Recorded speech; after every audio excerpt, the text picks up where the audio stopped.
Queridos hermanos, en el primer libro de los Reyes, hoy contemplamos a Elías que se refugia en esa cueva para encontrar a Dios. Un Elías, profeta, que va cargado de temores. Va cargado de temores porque le persiguen para darle muerte. El pueblo de Israel se ha convertido a los ídolos y solamente queda él, defendiendo la fidelidad. Hasta la reina Jezabel se ha pasado al culto de Baal. Y en esa soledad, en ese temor, se refugia en la cueva para encontrarse con Dios. También nosotros, hermanos, tenemos que buscar ante nuestros temores, los de cada uno, momentos de entrar a la cueva, momentos para el encuentro con Dios. Allí tiene una manifestación de Dios de un enorme significado. Dios pasó y Dios, dice el texto, no estaba ni en el huracán, ni en el terremoto, ni en el fuego. Realmente Elías se había portado ante aquellos profetas de Baal. Recuerden el pasaje que hemos escuchado hace un par de días, cuando hay esa competición entre los dos dioses, entre Yahvé y Baal. Se había portado Elías como huracán, como terremoto, como fuego. Quería, con su celo por Yahvé, erradicar con violencia el culto a Baal. Hay momentos donde tal vez también a nosotros nos gustaría acabar con los que no piensan como nosotros, así con violencia. Querríamos acabar con la injusticia, con la mentira de este mundo, así con violencia. Dios no estaba en la violencia. El huracán, el terremoto, el fuego son destructores. Sin embargo, Dios estaba en una brisa suave. En una brisa suave. Para captar una brisa suave hay que ponerse a la escucha. Hay que pacificarse. Hay que pacificarse. También Jesús en el Evangelio siempre enseña a los discípulos a pacificarse. Ni siquiera la violencia está justificada para hacer justicia.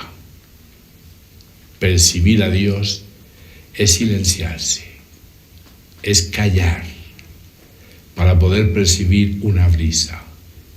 Que el Señor nos dé esta capacidad, esta paz interior, también ante las situaciones de injusticia de este mundo. Porque ante los problemas, el Salmo 26 hoy nos invita a esperar en el Señor. Espera en el Señor, sé valiente, ten ánimo, espera en el Señor. Estas palabras tienen poder para llenarnos de paz en las situaciones difíciles de este mundo, especialmente cuando nos rebelamos interiormente ante las injusticias y mentiras que nos rodean. Espera en el Señor, sé valiente, ten ánimo, espera en el Señor. Y luego en el Evangelio, hermanos, continuamos leyendo el Sermón del Monte, el impresionante Sermón del Monte. Y Jesús comienza el comentario a los mandamientos de la ley antigua. En ese intento de no he venido a abolir la ley, he venido a darle plenitud, hoy Jesús comenta el mandamiento del adulterio. Y ahí lo comenta en una línea de radicalizar la ley. Jesús radicaliza la ley. La ley antigua es todavía más radical desde el amor a Cristo. Pero también la cambia. Jesús tiene más autoridad que Moisés. El nuevo Moisés tiene más autoridad que el antiguo. ¿Quién se atrevería a cambiar un mandamiento de la ley de Dios? Sino el Hijo de Dios. Cambia la ley, porque en el caso del divorcio cambia radicalmente la ley, porque induce al adulterio, por eso está relacionado con el adulterio. Los judíos podían divorciarse. En el mundo judío el divorcio estaba permitido para el hombre, para el varón, no estaba permitido para la mujer.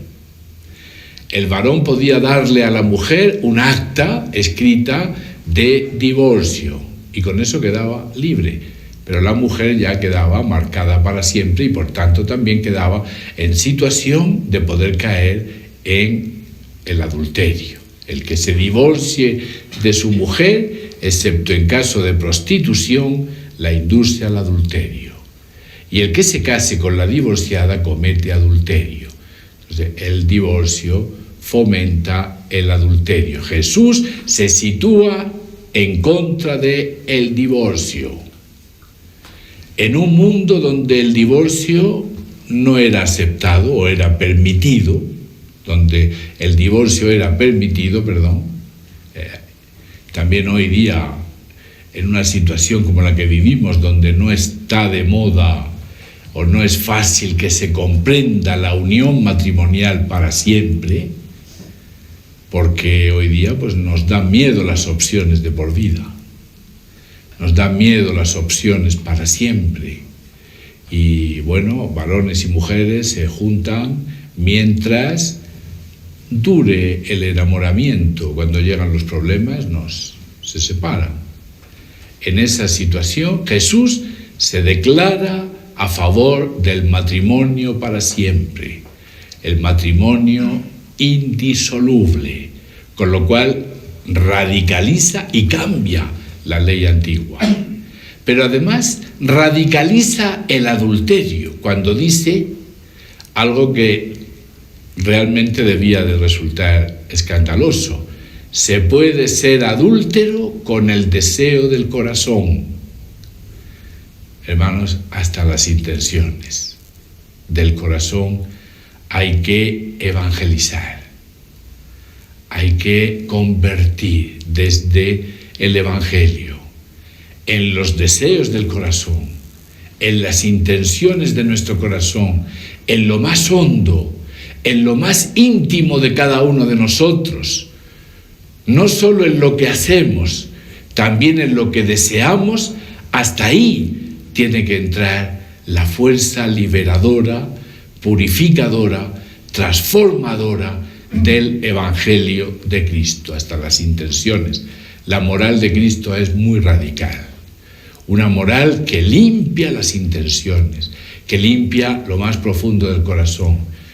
Ustedes dirán, ¿es muy difícil? Pues sí, es muy difícil, pero a eso nos invita Jesús.